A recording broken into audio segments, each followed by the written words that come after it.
E eu gostaria de começar te fazendo uma pergunta. Com quem que você fala todos os dias? Com quem que você acha que você mais fala? É com seu cônjuge? Bom dia, amor. Amor, o que vamos almoçar hoje? Amor, você pode passar no mercado para mim? Amor, tenho que te contar o que aconteceu comigo hoje. Ou você fala mais com um filho? Filho, pegou o lanche? Filho, como foi a escola hoje? Filho, você vai almoçar em casa hoje? Filho, que hora você chegou da faculdade? Filho, você está bem? Ou com quem você mais fala é com os seus pais? Pai, você pode me emprestar um dinheiro? Essa é a conversa de pai, né? Mãe, você pode fazer aquela comida que eu gosto, por favor? Né? Ou, mãe, você pode cuidar do meu filho no sábado? Ou você fala mais com seus amigos? Amiga, tô tão feliz hoje. Ou, amigo, vamos fazer um churrasco hoje à noite? Ou, amiga, que roupa você vai no aniversário da fulana? Estou querendo saber. Ou é com seu chefe? Chefe, o que você quer que eu faça nessa situação? Chefe, eu trouxe um cafezinho para você. Chefe, posso sair mais cedo hoje? Né? Você já vai com aquele sorriso, né? Com os dentes parecendo um cavalo manga larga, né? Posso sair mais cedo hoje? Né? Nessas situações. Ou você fala mais com seguidores do Instagram ou do TikTok. Gente, olha o que eu comi no meu café da manhã. Gente, olha essa roupa que eu comprei. Não ficou incrível? Gente, bora malhar. Terminou o treino? Treino pago hoje. Não é assim? Ou respondendo as mensagens inbox. Mas gosta de responder, fala, oh, maravilha. E puxa a conversa, né? Se a pessoa não conversa, você puxa a conversa. E aí, como você está? Gente, eu sou uma pessoa que eu não venço responder mensagem no Instagram. Meu filho quer falar comigo, não é o melhor lugar para você ir. Tá bom? Não é o melhor lugar para você ir, porque eu não dou conta de responder. Mas enfim, gente, é só para vocês pensarem junto comigo, quem é a pessoa que a gente mais fala no nosso dia? E aí vem outra pergunta, com quem você acha que nós deveríamos mais falar? E, de acordo com quem a gente fala mais, mostra o quê? Quem é que ocupa o primeiro lugar na nossa vida? Faz sentido para você? E mostra também quem é a pessoa mais importante do seu dia. É forte isso daqui, não é? Então, gente, a pessoa com quem a gente deveria mais falar é quem? É Deus. É Deus, a pessoa com quem você devia mais falar é Deus. Sabe, gente, estudos mostram que a nossa primeira necessidade do ser humano é o quê? É a gente se comunicar. Meu filho, você não gosta de falar? Não é verdade. Sabe por quê? Porque Deus já falou você com uma boca, com voz, entendendo? E as pesquisas mostram que o ser humano tem a primeira necessidade. Olha, eu quebrando todos os seus argumentos. O ser humano tem necessidade de se comunicar. Eu vou te provar. Ainda bebê, como que a gente comunica? Utiliza o choro para expressar fome, sono, o frio, o calor, a carência do afeto, o medo, tudo que sentimos quando a gente é bebê, a gente expressa pelo choro. Abre a boca, meu filho, você sabe que tem alguma coisa errada. Tem alguma coisa, mesmo que você não entenda nada, ok? Depois a gente passa para outra fase, quando criança. Quando a gente é criança, a gente costuma falar tudo que vem na mente, não é verdade? Por quê? Porque a gente ainda não tem filtro. Menino, se você soltar sua criança com uma pessoa estranha, é perigoso, porque ela vai contar tudo o que acontece lá na sua casa. Se um estranho pergunta, e aí, essa mãe está em casa, você não queria que falasse que você tivesse. A criança vai falar, tá. E ela falou para não falar que ela está lá. Gente, você só se lasca com criança pequena, entendendo? Porque eles são sinceros. Não tem o que você fazer, eles não têm filtro, certo? E também parece um Google ambulante. Por quê? Fala de tudo. Você fala, meu Deus, é um Google ambulante essa criancinha. Meu Jesus amado, não é?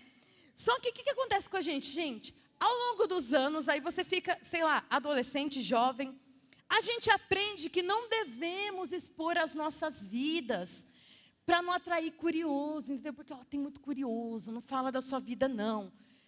Aí depois fala também, não fala coisa muito triste não, para as pessoas, sabe por quê? Porque senão as pessoas vão achar que você é chato, você é pessimista. Aí você fala, tá bom, não fala isso daqui. Aí depois fala assim, não demonstra felicidade não, porque senão você vai causar inveja. Resumindo, gente, o que fala pra gente? Fala assim, ensina a gente, não fale sobre os seus sentimentos. Não é isso que as pessoas estão falando pra gente? Não fale sobre os seus sentimentos. Se está feliz, se está triste, não fala para ninguém. Entendendo? É isso que a gente vai aprendendo. Mas quando a gente vira adulto, de tanta gente aprender a se guardar, a não falar, a guardar para a gente, a deixar quieto, não toca no assunto, sofre sozinho, a gente vai o quê? Acumulando o quê? Várias dores, gente. Muitas vezes a gente tem gritos dentro da gente e vozes se ficam ecoando dentro da gente e se torna o quê? Um peso para ser carregado. Aquelas palavras que não foram ditas. Aqueles sentimentos que não foram expressos na hora certa, sabe? Um acúmulo de coisa dentro da gente. E aí, o que acontece? A gente o quê? A gente tem a necessidade do quê? De falar. Aí vem de novo aquela necessidade de falar, de ser ouvido por alguém. E olha que interessante essa frase que Rubens Alves dizia. O que as pessoas mais desejam é alguém que as escute de maneira calma e tranquila, em silêncio, sem dar conselhos, sem que digam, se eu fosse você. Olha, não é uma frase interessante? Quem gostou dessa frase? Levanta a mão. Interessante essa frase. Então, gente, nós desejamos, portanto, que alguém o quê? Nos escute com atenção. Que a pessoa só escute com atenção. Olha para mim, me escuta, não fala nada, só me escuta. Só me ouve. Não dê sua opinião, não quero saber o que você pensa. Eu quero só que você me escute. Certo? Muitas vezes a gente tem essa necessidade, né? E também não ser interrompido. Eu estou falando, me deixa falar até o final, não me interrompa. Não quebre a minha linha de pensamento, deixa eu falar, eu preciso extravasar. Não é assim que muitas vezes a gente sente? Agora eu te pergunto, quem seria então a melhor pessoa para fazer isso por nós? Se não o nosso Deus. Faz sentido para vocês? Jeremias 29:11 diz, porque sou eu, o Senhor, que conheço os planos que tenho para vocês, declara o Senhor. Planos de fazê-los prosperar, não de causar dano, planos de dar a vocês esperança e um futuro. Deus está dizendo, sou eu que te conheço melhor que ninguém. Deus está dizendo nesse versículo, sou eu que te gerei no ventre da sua mãe. Deus está dizendo nesse versículo, sou eu que conheço os planos que tenho para você. Deus está dizendo nesse versículo, sou eu que tenho um futuro brilhante para você. Deus está dizendo, sou eu que posso te ouvir. Deus está apontando para Ele. E o versículo continua, então vocês clamarão a mim, virão orar a mim, e eu os ouvirei. Vocês me procurarão e me acharão quando me procurarem de todo o coração. Deus está dizendo, eu estou aqui, mas é você que decide se você quer clamar a mim. Olha só, Deus está dizendo, eu estou aqui, mas é você que decide se você quer orar e falar comigo. Deus está dizendo, eu estou aqui, mas é você que tem que decidir se você quer me procurar. É isso que está dizendo. E onde nós falhamos? Nós focamos nos seres humanos. Eu vou te dar um exemplo. Você diz assim, muitas vezes a gente diz assim, eu estou assim porque meus pais não se importam comigo. Eu estou assim porque eu preciso, sabe do que é? De um namorado. De uma namorada, é disso que eu estou precisando, por isso que eu estou desse jeito. Ou diz assim, eu estou assim porque o meu cônjuge, ele não me dá atenção. Eu estou assim porque, sabe de uma coisa, o meu filho, ele me trata muito mal. Eu estou assim Porque sabe de uma coisa? O meu chefe é muito ruim para mim. E qual é o problema? Quando você age assim, mostra o quê? Foco na pessoa errada. Buscando na pessoa errada. Querendo o quê? Querendo se preencher com a pessoa errada. Hábito errado. Certo? E se eu estou com um hábito errado, o que eu preciso fazer? Primeira coisa, eu tenho que verificar. Eu percebi que eu estou com um hábito errado, eu tenho que, deixa eu verificar esse negócio aqui. E entender onde eu estou errando. E por quê? E por que eu estou errando? Onde que eu estou errando? Ok, identifiquei, estou errando aqui, eu estou fazendo isso errado. Tá, por que eu estou fazendo isso errado? E qual a chance de eu melhorar quando eu enxergo, gente, onde eu estou errando? A chance é bem maior. Quando eu percebo onde eu estou errando, a chance de eu melhorar é muito melhor, certo? Então nós vamos pensar desde o início. O ponto de partida é, o que significa hábito? Se puder colocar o instrumental, eu agradeço. Os hábitos são ações automáticas e subconscientes que uma pessoa realiza. Os hábitos, segundo os psicólogos, se desenvolvem por meio de repetição. Repita essa palavra para mim. Repetição. Reforço. Constância. Mudar hábitos requer esforço consciente e substituí-lo por novas rotinas. Então, se você quer mudar a sua vida, mude os seus hábitos. Se você quer mudar os seus hábitos, deixa Deus mudar seu coração. Não é? Porque a Bíblia diz, da onde que procedem a vida? Da onde? Do coração. Exatamente. Então, gente, eu gostaria de falar com vocês hoje sobre o hábito que salvará o seu dia. Olha que incrível. Gostaram do tema? O hábito que salvará o seu dia. O hábito que fortalecerá o seu coração. Sabe qual é esse hábito? O hábito da oração. Em João 6,68, Simão Pedro, um dos discípulos de Jesus, lhe respondeu: Senhor, para onde iremos? Para quem iremos? Tu tens as palavras de vida eterna. O contexto aqui, gente, para explicar um pouco para vocês, é o quê? Jesus, ele estava na sinagoga de Cafarnaum, ensinando ali na sinagoga, e os discípulos também estavam junto ali. Num determinado momento, ele fala: eu sou o pão da vida. Aquele que vem a mim nunca terá fome. E ele fala: aquele que crê em mim nunca terá sede. O que aconteceu? Exatamente, para algumas pessoas é tipo, Jesus é o pão da vida? Jesus, não entendi. O que aconteceu? Alguns judeus, na hora, questionaram Jesus. Não, mas como assim? Como você é o pão da vida? Mas como assim, como você quem crê em você nunca mais terá sede? Eles não entenderam. E aí o que aconteceu? Alguns discípulos também de Jesus, já contagiados por esse burburinho ali junto com os judeus, eles ficaram, eu também não entendi. Acho que não entendi não. Acho que não faz sentido para mim. E fizeram o quê? Alguns discípulos, além dos 12, eu estou falando, eles fizeram o quê? Eles voltaram atrás na decisão de seguir Jesus e deixaram de seguir Jesus. Ali naquele momento. E aí o que acontece? Quando tem aquele burburinho e Jesus vê alguns discípulos voltando atrás na decisão, ali naquele lugar, Jesus vira para os 12 e pergunta: e vocês? Também não querem ir?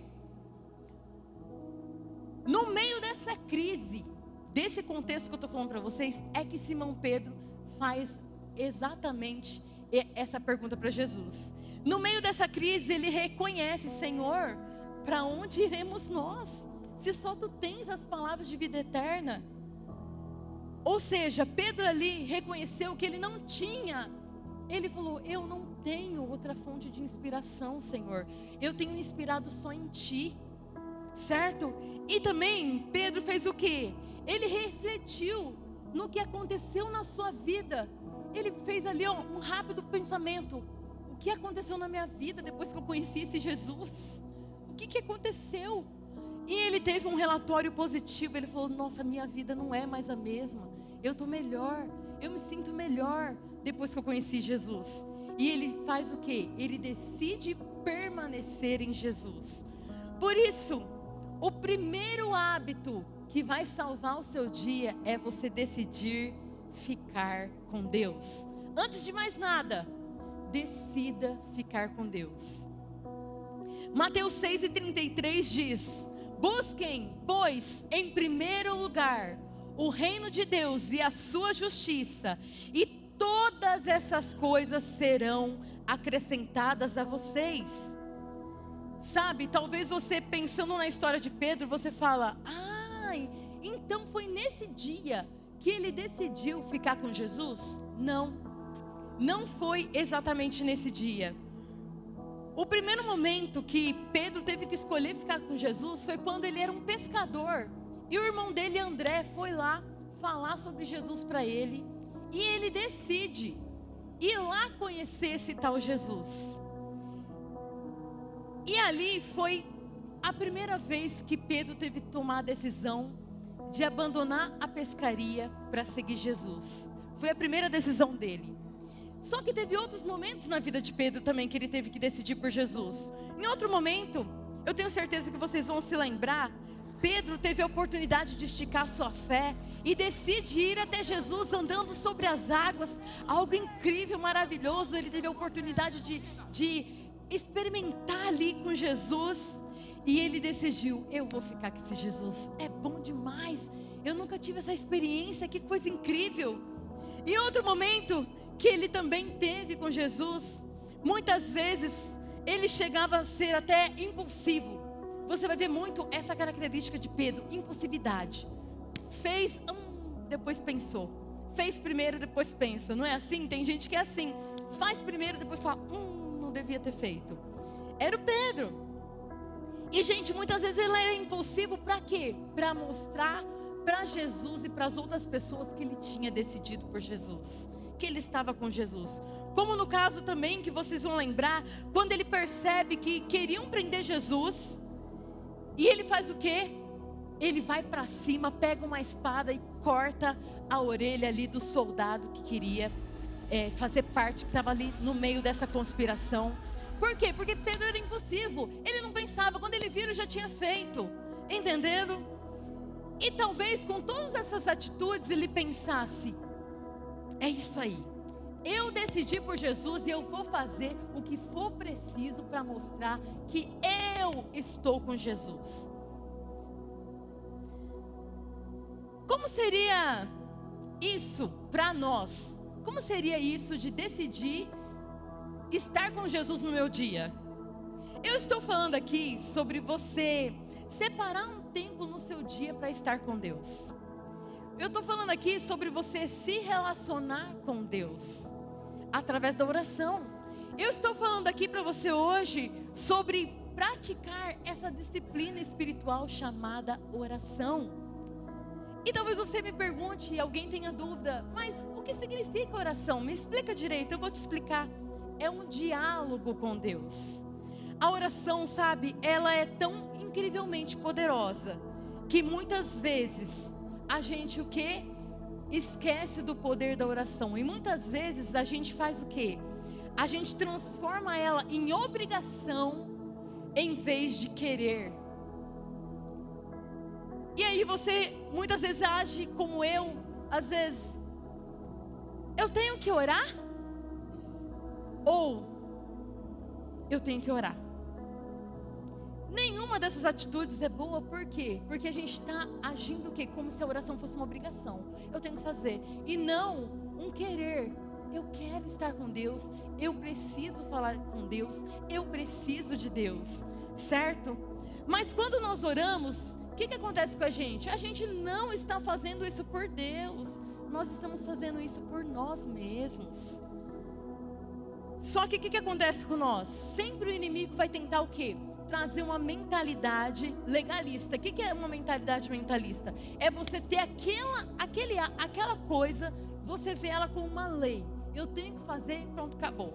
Quando você enxerga assim, que o inimigo te faz enxergar dessa forma, que você tem que fazer, que é uma lei, pronto e acabou, o que acontece?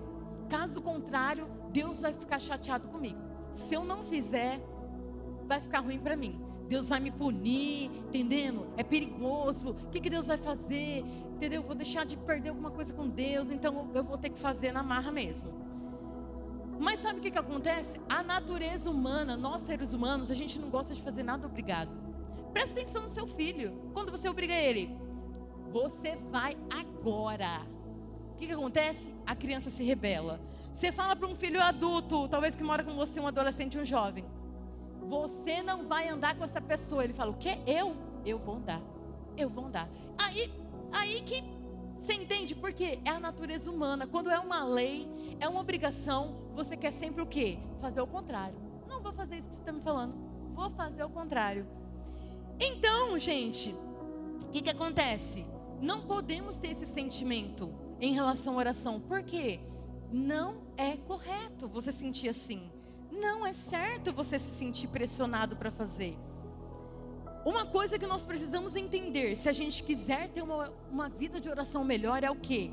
É que orar é um privilégio. Orar nunca deve ser: eu tenho que orar, mas eu quero orar. E eu gosto de uma frase do pastor Wesley que ele usa. Ele fala assim: eu estou aqui porque eu quero. Gente, eu acho interessante essa frase. Não sei se faz sentido para você. Por quê? Quer dizer o quê? Da leveza. Eu vou estar num lugar, meu filho, se eu estiver num lugar, ele quer dizer: eu vou estar porque eu quero. Tá entendendo? Eu não vou fazer as coisas obrigado. Eu não vou fazer a coisa por legalidade, por legalismo, ou para eu querer aparecer para as pessoas. Não, eu vou estar num lugar porque eu quero. Então eu gosto muito dessa frase: eu estou aqui porque eu quero. Às vezes ele chega lá no nosso gol e fala assim: eu estou aqui porque eu quero. E a gente cai na risada. É muito interessante essa frase dele. Mas sabe de uma coisa? Manter a oração simples também é uma das formas de você apreciar o momento. Porque muitas vezes você fala assim: nossa, eu não sei orar e eu não oro, porque tipo assim, é muito complicado orar. Você tem que ir lá orar e falar assim: Senhor Santíssimo, poderoso Deus eterno, que está no trono assentado. Eu não sei onde que ele está sentado, meu Deus, onde que eu... Deus, então, esse Deus poderoso, eu estou falando com você, Deus. Então, Pai, eu preciso, olha, que o Senhor tenha misericórdia de mim. Eu estou aqui, eu sou humilde, eu sou simples, entendeu? E, gente, a oração fica tão comprida que Deus fala assim: ei, bora falar comigo normal? Vamos falando aqui? Estou aqui? Bora falar comigo? Né? Não precisa de toda essa cerimônia? Então, gente, você pode o quê? Fazer formas o quê? De tornar a oração simples, apreciar aquele momento com Deus. Mateus 6:6 diz assim: mas quando você orar, vá para o seu quarto, feche a porta e ore ao seu pai que está em secreto. Então o seu pai que vem em secreto o recompensará. Quando orarem, não falem por falar, como fazem os gentios, pois eles pensam que por muito falar serão ouvidos. Vocês estão vendo aqui a dica da Bíblia? Sabe, gente, eu lembro quando eu era criança, eu nunca orava em público. Gente, eu só orava quando tinha um grupo. Tipo assim, tava meu pai, minha mãe, meus irmãos, né? E todo mundo: vamos orar para comer. Bora orar, é agora que eu vou orar. Aí eu orava. Entendendo? Mas eu nunca orava sozinha. Mas o fato é, gente, você já percebeu como uma criança tem aquela simplicidade? Ela tem aquela sinceridade nas palavras. Olha o vídeo dessa criancinha orando. Que lindo. Solta o vídeo, aumenta o áudio, por favor. O áudio da criança, não do instrumental. Lindo és. Um beijo de você. Você é lindo. Você é lindo, você. Você é muito lindo. A sua palhaça é linda. Tudo que existe é lindo. É lindo, lindo, lindo. É linda essa palavra do Senhor. Em nome de Jesus. Amém. O que tá fazendo aí, Bichuca? Você tá orando. Que fofinha, né, gente? Eu me emocionei porque essa criança tinha acabado de fazer uma cirurgia. E a mãe pega ela espontaneamente, subiu no banquinho, olhou para a janela e começou a orar. Em oração espontânea, sabe? Oração simples. E essa simplicidade que a gente precisa ter com Deus no nosso momento de oração. Olha, você percebeu que já trouxe aquela leveza para esse momento? Percebeu? Então você já parou para pensar que você pode estar perdendo porque você não tomou essa decisão ainda de estar com Deus no seu dia? O que você está perdendo? Porque olha os resultados de Pedro. Gente, a partir do momento que Pedro trouxe Jesus para o seu dia a dia, ele passou de um homem impossível para um homem cheio do Espírito Santo. Ele passou para um pescador de peixe para um pescador de homens. Ele passou para um homem sem credibilidade para um homem confiável. Ele passou de um simples homem comum para um homem que deixou um legado. Olha os resultados de Pedro. Sabe, eu gostei dessa frase de Sigmund Freud que diz: quando a dor de não estar vivendo for maior que o medo da mudança, a pessoa muda. Forte essa frase, né? E eu te pergunto, tem algo que tem impedido a sua evolução? Tem alguma coisa que tem sido um obstáculo para você ter um sucesso? E alguns estão perguntando para mim, pastora, como que eu faço? Eu não sei sobre isso. Como começar? E eu quero dar umas dicas para você. A primeira dica é a frase de John Wesley: ninguém adquire o hábito de orar sem orar. Ou seja, eu aprendo fazendo. Vai orando, igual escovar o dente. Criancinha não sabe escovar o dente, escova o dente de cima, esquece do de baixo. Daqui a pouco ela está escovando certinho. Orar é a mesma coisa. Vai orando. Daqui a pouco você vai crescendo sozinho, ok? E já os psicólogos também dão outra dica, que é o quê? O melhor momento para você começar ou recomeçar algo. E eles chamam esse melhor momento de efeito recomeço, chama na psicologia. O que significa isso? O sentimento que te vem no primeiro dia do ano. Lembra quando você está no primeiro dia do ano, você está, uau, com expectativa. Acabou o ano, deixa tudo para trás e agora um novo ano. O mesmo sentimento que você tem no primeiro dia do ano, o mesmo sentimento que você tem no dia do seu aniversário, quando muda de escola, quando você muda de casa, quando você muda de trabalho. Sabe esse sentimento?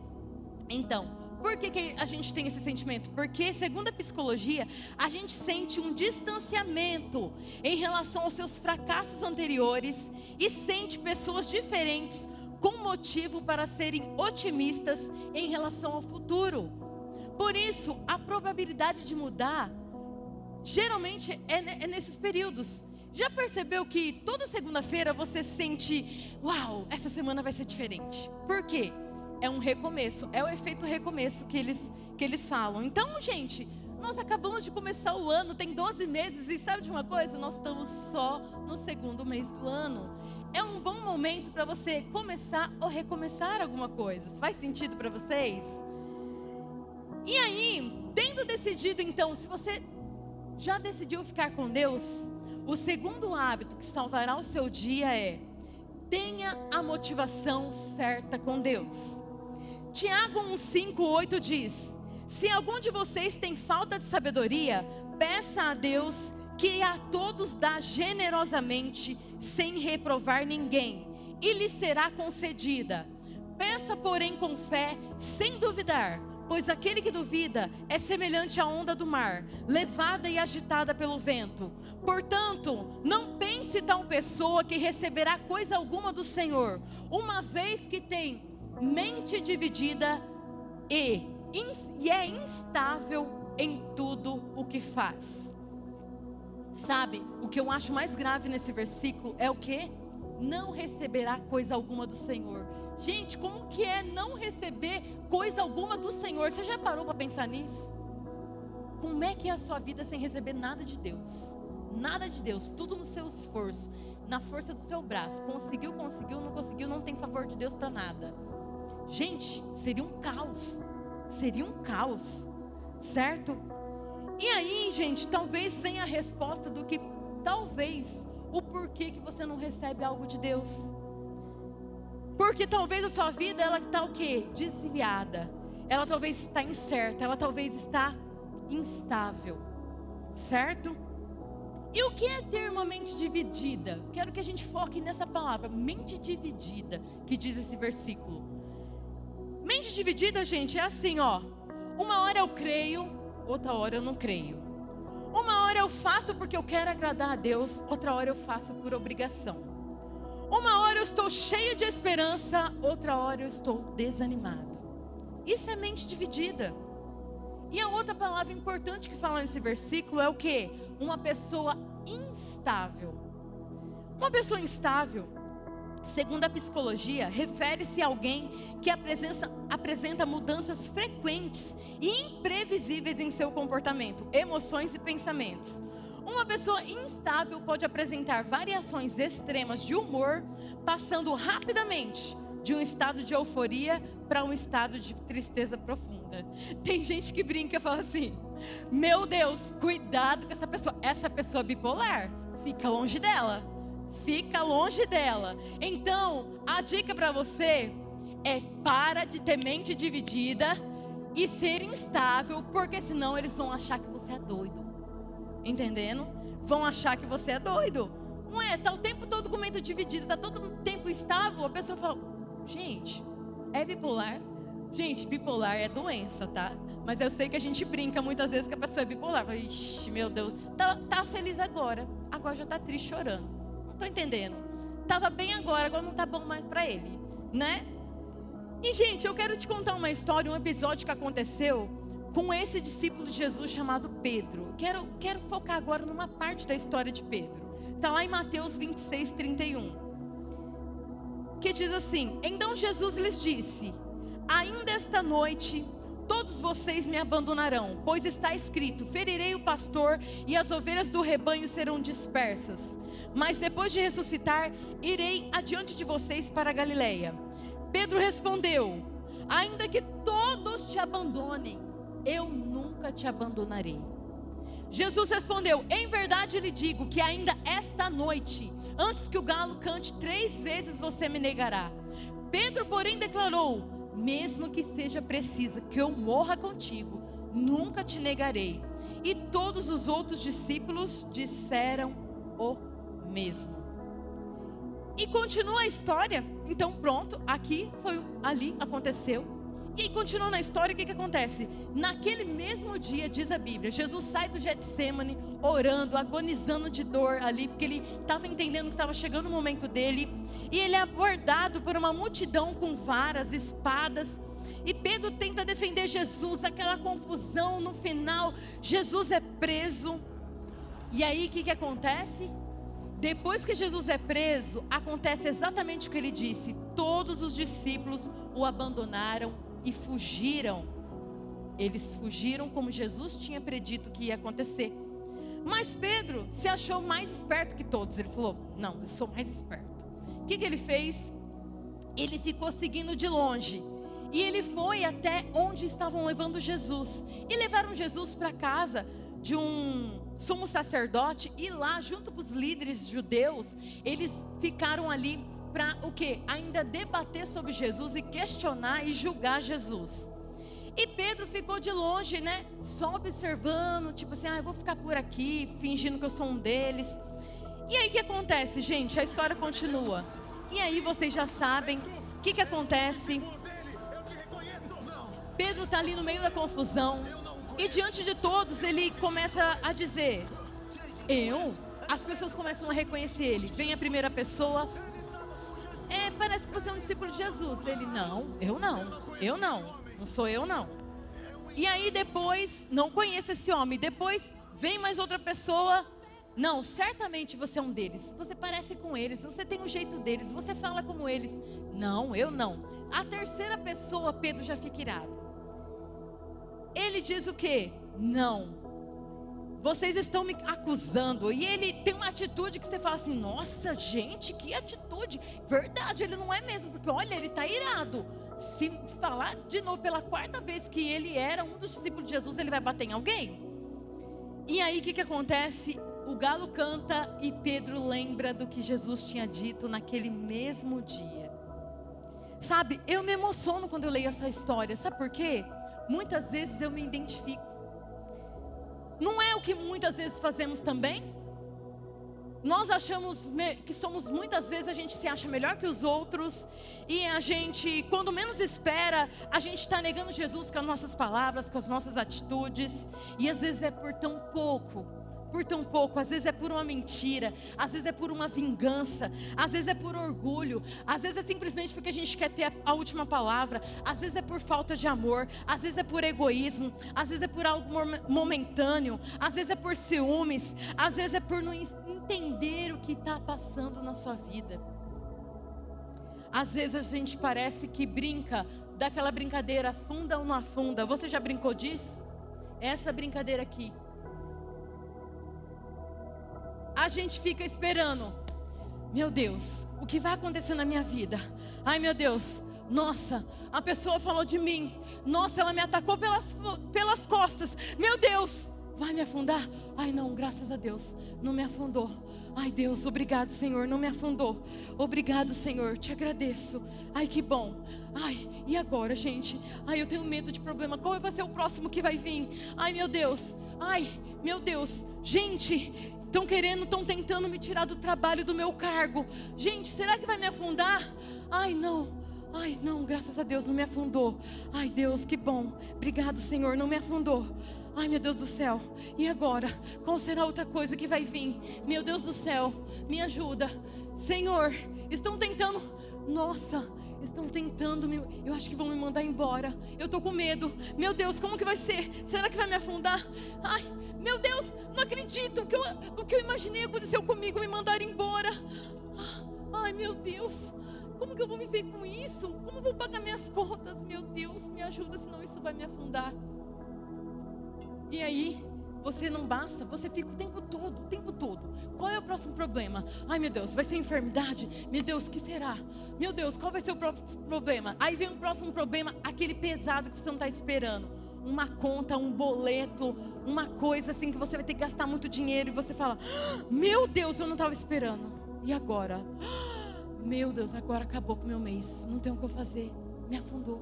O que eu faço agora? E aí gente, sabe o que acontece com isso?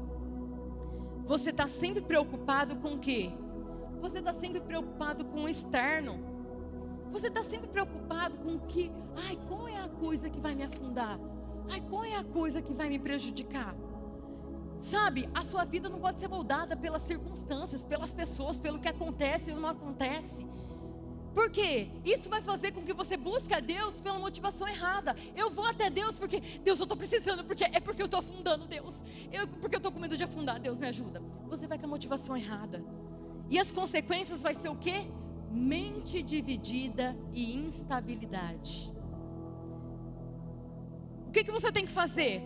Você tem que orar para Deus te sustentar nas tentações, não te tirar delas, porque Deus já falou que elas vão vir, elas vão acontecer. Olha lá em 1 Coríntios 10:13 diz: não sobreveio a vocês tentação que não fosse comum aos homens, mas Deus é fiel, Ele não permitirá que vocês sejam tentados além do que podem suportar. Antes, quando forem tentados, Ele mesmo providenciará um escape para que possam suportar. Deus nunca disse para você orar pela tentação. Quer dizer, Deus nunca disse para você ficar com medo da tentação. Ele sempre te encorajou a orar por ela. Não é para você ser afundado por ela. E como que eu faço isso? Eu preciso me encher de Deus. E como que eu me encho de Deus? Eu vou dar um exemplo para você, como que você faz isso. Para você se encher de Deus, você não pode ficar preocupado com as circunstâncias que estão fora de você. É como esse copo de vidro aqui, ó. Imagina esse copo de vidro aqui, ok? E muitas vezes ele já está cheio, né? Porque tanto problema, né? Então vou colocar um pouco de problema aqui para representar. Tá cheio de problemas, ok? Tô com cheio de problemas aqui. E aí o que eu faço? Deus, Tá, os problemas estão aqui. O que eu vou fazer? Eu tô sentindo tristeza, eu tô sentindo desespero, eu tô apavorado com o futuro. O que eu faço? Eu não consigo enxergar uma saída nesse problema. O que você precisa fazer? Só se preocupar em se encher de Deus. Porque quando você começa a se encher de Deus, no começo parece que não está nada funcionando. Nossa, mas eu estou orando, sabe? Eu estou indo na igreja.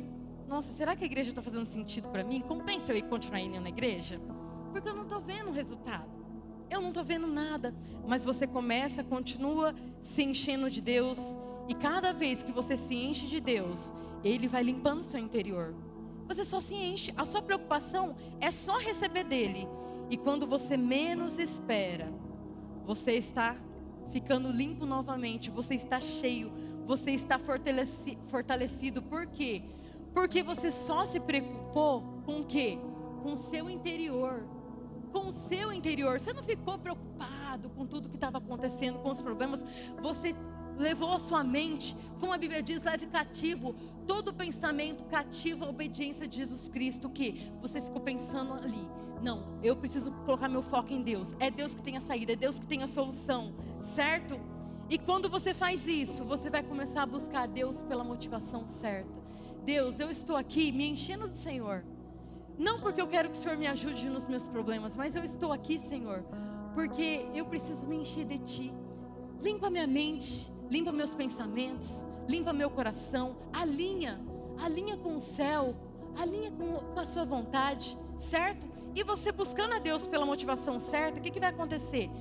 O resultado vai ser convicção, estabilidade, confiança em Deus. Faz sentido para vocês? Então, gente, eu declaro, sabe, sobre a sua vida, que a presença de Deus, ela está inundando você como essa água hoje. Ela está inundando, ela está mandando embora tudo que não provém de Deus. Ela está transformando o seu interior. Enquanto eu falo essa palavra, o Espírito Santo está mudando algo dentro de você. Ele está tirando algo que não faz parte, não foi Deus que colocou dentro de você. E eu declaro que Deus está trazendo de volta a alegria. Deus está trazendo de volta a esperança para pessoas aqui. Deus está trazendo de volta o ânimo de viver. Deus está trazendo de volta as ideias que você não estava tendo mais ideia no trabalho. Deus está trazendo hoje em nome de Jesus. Seja curado, seja liberto em nome de Jesus. E como eu faço isso na prática? Sabe qual é a prática? Uma dica que eu quero te dar. Anote tudo que Deus te fala. Eu tenho esse hábito, vou mostrar para vocês, mas esse meu caderno é desse ano só. Tenho um hábito de anotar tudo que Deus faz na sua vida. Sabe por quê, gente? Muitas vezes a gente fica focado nos problemas e esquece de agradecer. Foque em agradecer. Foque em agradecer. E sabe de uma coisa? Eu vou falar para vocês. A maioria das coisas que eu escrevo na minha gratidão, eu tenho essa prática faz anos que eu adquiri essa prática. Mas a maioria das coisas que eu anoto, por incrível que pareça, foram coisas que eu nunca orei, nunca pedi. E eu só recebi, simplesmente, favor de Deus. E coisas assim, extravagantes, mirabolantes, que eu falo, Deus, é pra mim? O Senhor fez isso por mim? Eu não tinha percebido. Só quando eu paro para anotar, é que eu percebo quanto Deus fez no meu dia. E aí, gente, vem aquela motivação, aquela alegria no meu coração. Vocês entendem isso? Então, outra dica que eu quero te dar é o quê? Adore no meio dos problemas, sabe? É muito fácil cantar quando a gente está feliz, né? Você está feliz, você teve um momento no trabalho, sei lá, você teve uma notícia boa, aí você está assim, propício para cantar, para fazer dancinha e tudo mais. Eu quero ver, meu filho, minha filha, você cantando no meio do problema. E mais, um elemento divertido. Ok? Elemento divertido. E eu vou te dar um parâmetro aqui. Mostra essa criança aí. Como que ela fez. A adoração dela. Olha que incrível. Aumenta o som, gente. Calma, vocês estão achando ele muito tranquilo. Calma que ele vem vindo. Ele vem vindo. A empolgação tá vindo. Ah lá!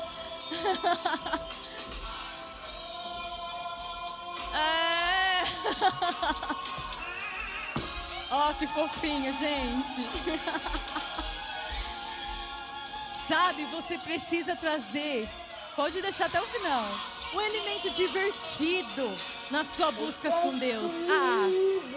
Não pode ser por ser. Tem que ser divertido. Ó, que bonitinho. Ó, que bonitinho.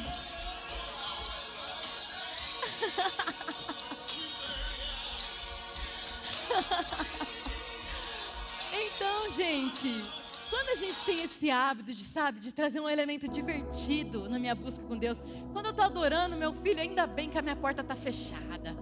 Eu tô lá adorando e ninguém sabe, e aquela coisa doida com Deus, entendendo? Porque, gente, nós precisamos trazer essa diversão, essa alegria.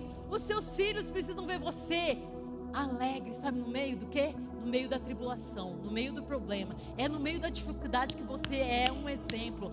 É no meio da dificuldade que você deixa as melhores memórias para o seu filho. É quando você não está bem, quando você está triste, é quando você tem um problema. É que você tem que ensinar eles como é que adora a Deus. Como é que adora a Deus, certo? E o terceiro e último hábito que salvará o seu dia é: tenha a visão certa de Deus. Sabe, gente, um pirata, você já percebeu que ele sempre tem uma luneta? Eu arrumei uma luneta, brinca comigo. Ele tem sempre uma luneta, pra quê? Gente, e funciona, viu? Maravilha, eu tô vendo o pessoal lá do mezanino. Gente, a luneta, ela funciona pra quê? Pra que um pirata tem uma luneta?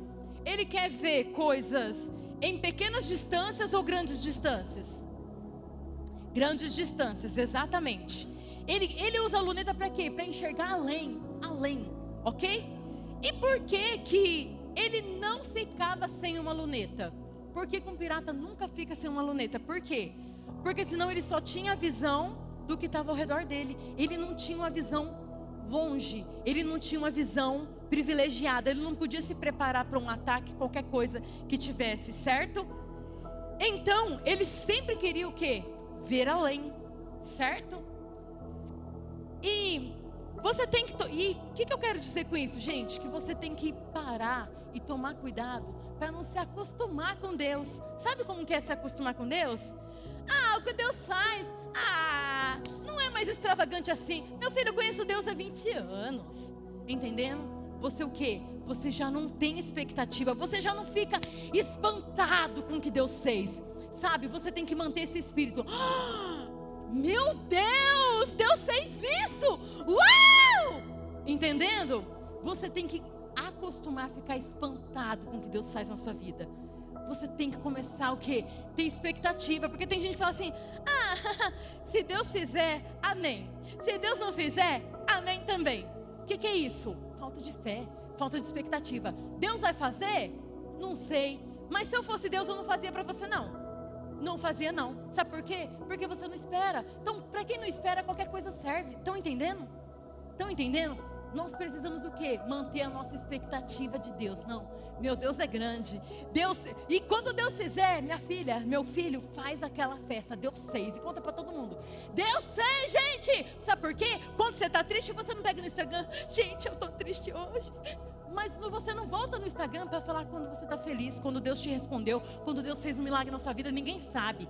As pessoas só ficam vendo você quando você está triste. Gente, faz sentido para você? Faz sentido? Ou eu estou exagerando? Certo, gente? E aí eu quero voltar para finalizar a história de Pedro. Você pode achar que Pedro terminou muito mal a vida dele, né? Você fala assim: nossa, Pedro terminou mal, coitado.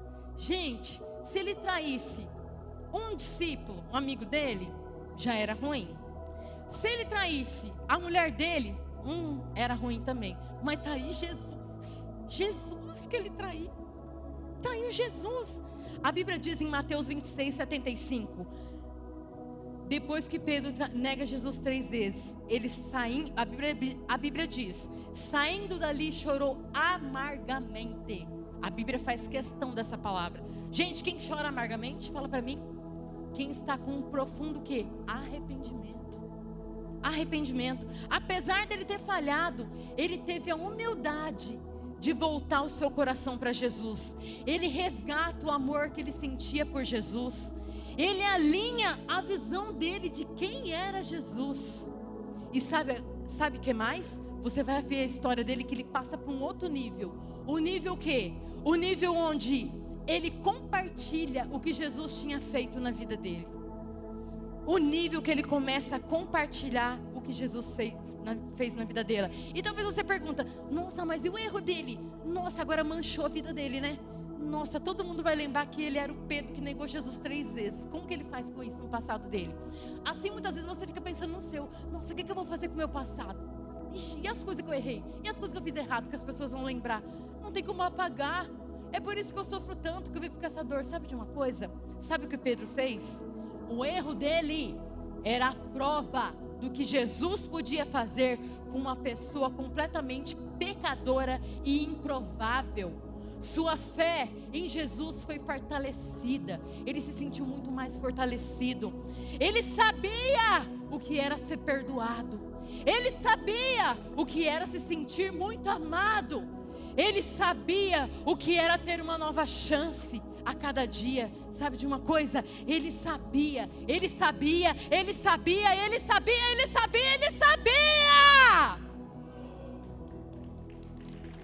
Não há nada que você possa fazer que Jesus não possa te perdoar. Deus está dizendo hoje, há esperança para você. Deus está dizendo hoje, eu ainda acredito em você. E Deus está dizendo hoje, apenas levante-se e confie em mim. E eu quero que todos vocês leiam comigo esse versículo, Lamentações 3:22.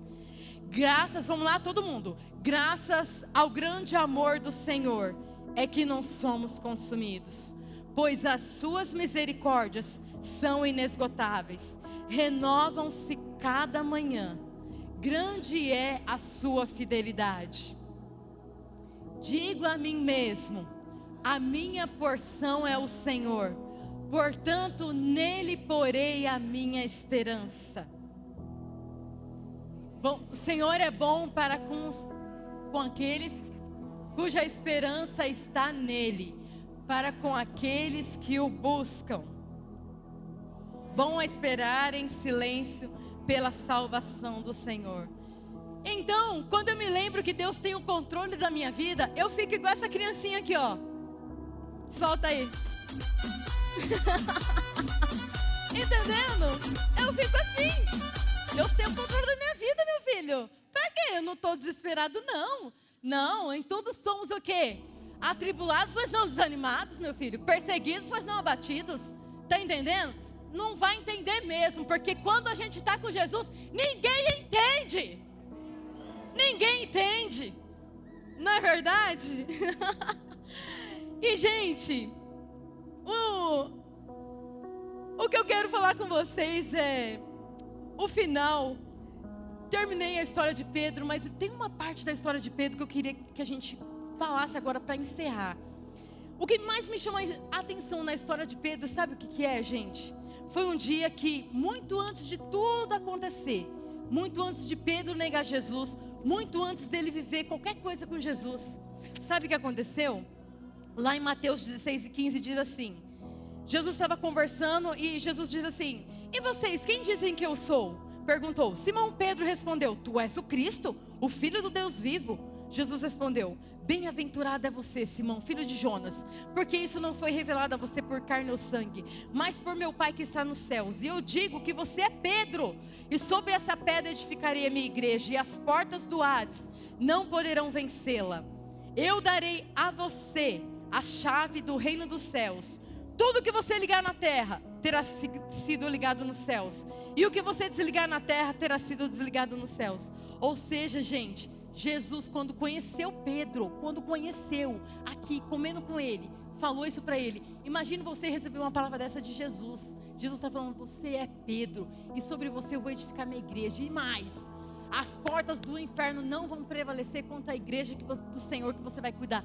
Gente, ele recebeu uma palavra, mesmo Jesus sabendo, porque Jesus já sabia que ele ia errar no futuro. Não é incrível isso, gente?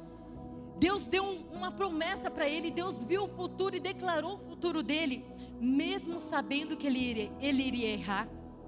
Então, você precisa acreditar nesse Deus que te ama tanto.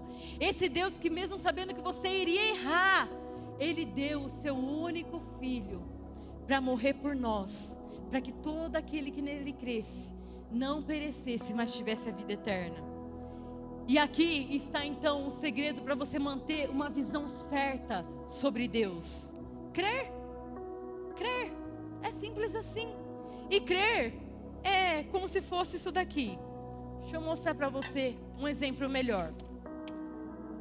Crer é como se fosse essa pecinha aqui de interruptor, ok? Isso daqui é como se fosse a fé.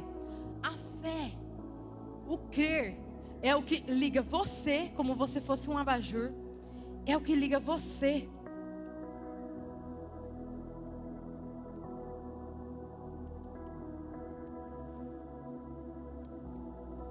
Com a presença de Deus. Você precisa da fé. É só a fé que vai fazer essa conexão. Você e Deus. Você e Deus. Eu creio, a conexão acontece. Eu sinto Deus, Ele está comigo. Eu acredito no amor dEle, certo, gente? Então, você precisa crer no quê? Crer que Ele te ama. Crê que Ele está com você, crê que Ele te vê, crê que Ele se importa com você, crê que Ele tem a solução, crê que Ele tem a esperança, crê que Ele te ouve, crê que Ele te responde, crê que Ele pode te curar, crê que Ele pode te prosperar, crê que Ele pode te mostrar o caminho que você está precisando. Amém? E quando eu decido estar com Deus, sabe, eu vou com a motivação certa, porque eu quero estar com Ele. E eu me lembro quem é Ele e o quanto Ele me ama. E aí, eu vou terminar com esse exemplo aqui. Quando eu vou com o meu momento a sós com Deus, gente, eu procuro deixar esse momento um momento gostoso, aconchegante. Não te deu vontade de orar aqui? Foi. É assim que você tem que fazer. Não me dê desculpa. Ache uma solução. Você é inteligente. Ache um lugar que é bom para você. O que é bom para mim talvez não seja bom para você. E quando eu vou no meu lugar secreto, gente, geralmente eu levo uma manta pro frio mesmo, porque eu acordo de madrugada, e um sofá que você possa colocar as pernas para frente e você fique literalmente confortável. E aí, muitas vezes eu faço o quê? Eu coloco um elemento alegria, aquilo que você gosta, um chá, um café. No meu caso é um chazinho. Bora fazer um chazinho quente logo de manhã, ok? Coloco o chazinho lá na xicrinha. E glória a Deus, estou aqui com a minha xicrinha prontinha. Vou deixar aqui.